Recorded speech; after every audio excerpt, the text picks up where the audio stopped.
नाजरीन, ये बात है 8 मार्च 2014 की, जब मलेशियन एयरलाइन का एक जहाज अपने सफर के लिए रवाना हुआ। ये जहाज कुआलालंपुर से टेक ऑफ तो हुआ, लेकिन वो अपनी मंजिल बीजिंग तक नहीं पहुंच सका। आज तक किसी को भी इस जहाज का पता नहीं चला कि आखिर ये जहाज गया तो आखिर कहां पर। लेकिन रिसर्चर्स की 8 सालों की मेहनत के बाद ये पता चला कि आखिर ये जहाज इस वक्त किस जगह पर मौजूद है। नाजरीन, वसीम टीवी की वीडियोस में एक बार फिर से खुशामदीद। दोस्तों, वीडियो का आगाज करने से कबल आप सब लोगों से एक छोटा सा सवाल है कि आप हमारी ये वीडियो किस मुल्क और किस शहर से बैठकर देख रहे हैं। कमेंट्स बॉक्स में अपने शहर का नाम जरूर टाइप कीजिएगा। दोस्तों, ये बात है 8 मार्च 2014 की, यानी आज से करीब 8 साल पहले की। मलेशियन एयरलाइन का एक जहाज फ्लाइट MH370 को अपनी पोजीशन कुआलालंपुर से प्रवास करके चाइना के कैपिटल बीजिंग तक पहुंचना था। अगर इस प्लेन की बात की जाए तो ये 11 साल पुराना बोइंग 777 जहाज था। इस जहाज में 2 पायलट और 10 कैबिन क्रू 227 पैसेंजर इस वक्त मौजूद थे, जिनमें से ज्यादातर पैसेंजर का ताल्लुक चाइना से था। इस जहाज में ना ही तो किसी किस्म की कोई खराबी थी और ना ही ये जहाज पास्ट में अपने सफर के दौरान खराब हुआ था। इस जहाज में मौजूद दोनों पायलट का एक्सपीरियंस भी बहुत ज्यादा था, जिनमें से 53 साल के कैप्टन जाहिरी अहमद शाह को 33 साल का फ्लाइट एक्सपीरियंस था, जबकि 27 साल के को पायलट फरीक अब्दुल हमीद को 7 साल का फ्लाइट एक्सपीरियंस था। बताने का मेन मकसद सिर्फ इतना है कि मलेशिया और चाइना के दरमियान चलने वाली ये एक नॉर्मल फ्लाइट थी, जो रोजाना 5 घंटे और 34 मिनट परवाज करके मलेशिया से चाइना या फिर चाइना से मलेशिया वापस जाती थी। बेशक फ्लाइट MH370 को 5 घंटे 34 मिनट तक परवाज करना था, मगर टेक ऑफ से पहले इस प्लेन में जरूरत से ज्यादा पेट्रोल डाला गया, जिससे वो 7 घंटे 45 मिनट तक परवाज कर सके। मगर ऐसा इसलिए किया जाता है अगर मौसम खराब हो या फिर किसी इमरजेंसी सूरत में प्लेन को किसी दूसरी जगह लैंड करवाना हो। लेकिन आज का दिन फ्लाइट के लिए किसी भी तरह नॉर्मल नहीं था। ये जहाज वियतनामी इस एयर स्पेस में पहुंचने के सिर्फ 30 सेकंड बाद अचानक रेडार से गायब हो जाता है। इस वक्त रात के 1:21 हो चुके थे। ये प्लेन एक बार कुआलालंपुर के रेडार में देखा जाता है, लेकिन उसी वक्त गायब हो जाता है। कुआलालंपुर एयर स्पेस वाले इस वक्त इस प्लेन पर नोटिस नहीं लेते, मगर जब वो नोटिस लेते हैं तो उन्हें लगता है कि ये प्लेन हमारे रेडार की रेंज से बाहर निकल गया है और प्लेन अवैध नामी एयर स्पेस में चला गया होगा। जबकि दूसरी तरफ अवैध नाम एयर ट्रैफिक कंट्रोल वाले इस प्लेन को अपने रेडार की रेंज में देखते हैं कि MH370 इनके एयर स्पेस क्राफ्ट में आया है और अचानक रेडार से गायब हो गया है। वो प्लेन से कम्युनिकेशन करने की कोशिश करते हैं, लेकिन दूसरी तरफ से कोई भी जवाब मसूल नहीं होता। बार बार कोशिश करने के 18 मिनट बाद अवैध नामी कंट्रोलर्स कुआलालंपुर कंट्रोलर्स को बता देते हैं कि MH370 अचानक रेडार से गायब हो गया है। अब आमतौर पर कुआलालंपुर कंट्रोलर्स को 1 घंटे के अंदर अपनी एयर रेस्क्यू ऑपरेशन टीम को बताना चाहिए था कि प्लेन अचानक रेडार से गायब हुआ है, मगर उन्होंने ऐसा नहीं किया। पूरे 4 घंटे गुजरने के बाद उन्होंने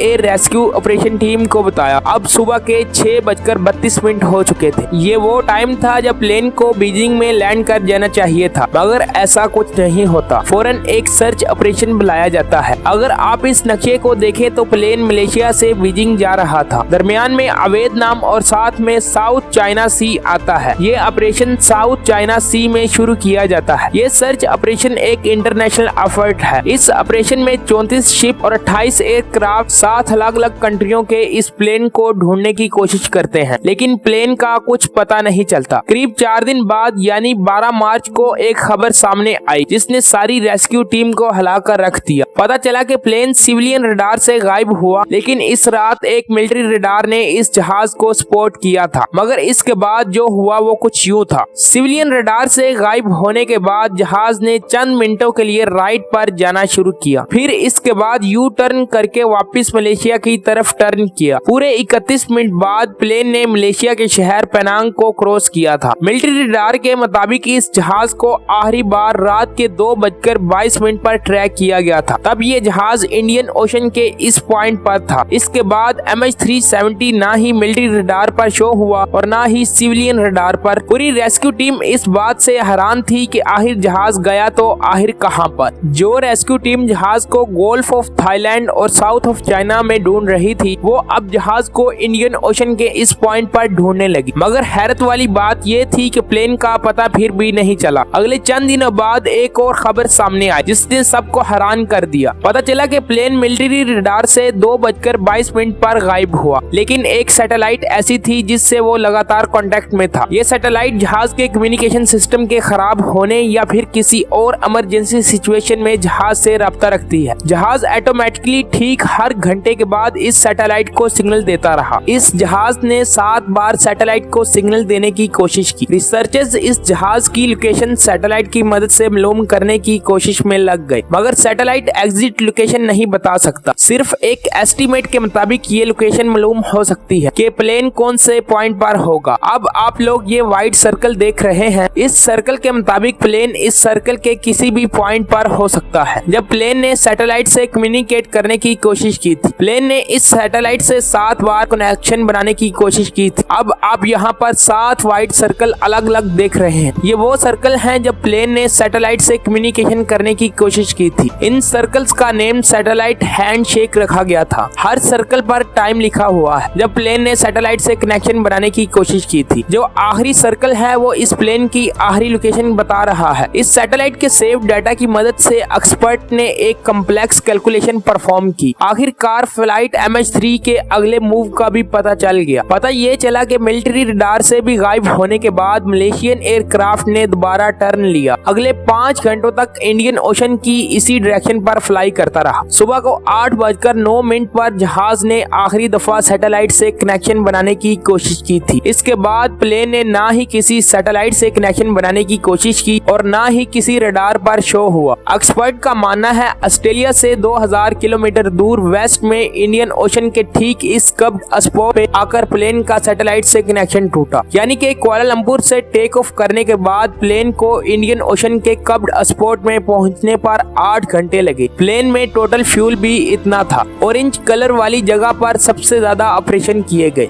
अप्रैल 2014 में समंदर के ऊपर जो ऑपरेशन हो रहे थे वो बंद कर दिए गए क्योंकि प्लेन क्रैश कर गया था और इसे समंदर के ऊपर ढूंढने का कोई फायदा नहीं था। इसलिए डीप कंडक्ट ऑपरेशन शुरू किया गया जो तमाम ऑपरेशन से बड़ा था। 3 साल और 116 मिलियन रुपए खर्च करने के बाद इस ऑपरेशन को भी बंद कर दिया गया। ये ऑपरेशन भी नाकाम रहा, मगर इसी दौरान एक अच्छी खबर सामने आई जिसने सबको हैरान कर दिया। वो खबर ये थी कि इस प्लेन का पहला टूटा हुआ हिस्सा जुलाई 2015 में समंदर से मिला। ये प्लेन का वो हिस्सा था जो लैंडिंग के काम आता है। मिलने वाले इस हिस्से पर जब तहकीक की गई तो एक और खौफनाक बात सामने आई। एक्सपर्ट का मानना है जिस वक्त MH370 समंदर में क्रैश हुआ तब ये अपनी नोज के बल गिरा था। अगले कई सालों के दौरान प्लेन के कई हिस्से अफ्रीका के साहिल से मिले, मगर दोस्तों आज से 3 माह पहले एक एयर स्पेस इंजीनियर ने इस बात का इंकशाफ किया कि उसे पता है कि प्लेन इस वक्त किस जगह पर मौजूद है। रिचर्ड गॉडफ्री एक रिटायर एयर स्पेस इंजीनियर है। वो अपना बयान देते हैं कि वो इस प्लेन का राज जान चुके हैं। इन्होंने कुछ कैलकुलेशन की वेव रेडियो का इस्तेमाल करके। इनकी कैलकुलेशन के मुताबिक आज के दिन MH370 7th आर के ऊपर है। यकीनन वो 7th आर के इस पॉइंट पर मौजूद है और पानी के अंदर 4 किलोमीटर गहराई में मौजूद है। फ्लाइट MH370 के टोटल 27 टुकड़े पाए जा चुके हैं दुनिया के मुख्तलिफ आइलैंड से, लेकिन आज तक प्लेन या इसमें मौजूद पैसेंजर का कुछ भी नहीं पता चला। मलेशियन फ्लाइट MH370 के गायब होने से पहले इसके अंदर क्या हुआ ये आज तक किसी को भी मालूम नहीं है, मगर उम्मीद है कि 2022 तक रिचर्ड की बताई हुई लोकेशन पर नया ऑपरेशन शुरू किया जाएगा जिससे इस प्लेन का कुछ पता चल सके। उम्मीद है कि वसीम टीवी का ये एपिसोड भी आप लोग भरपूर लाइक और शेयर करेंगे। आप लोगों के प्यार भरे लाइक्स और कमेंट्स का बेहद शुक्रिया। मिलते हैं एक और शानदार वीडियो में, तब तक के लिए अपने मेजबान मोहम्मद इब्राहिम को इजाजत दीजिए। अल्लाह निगहबान।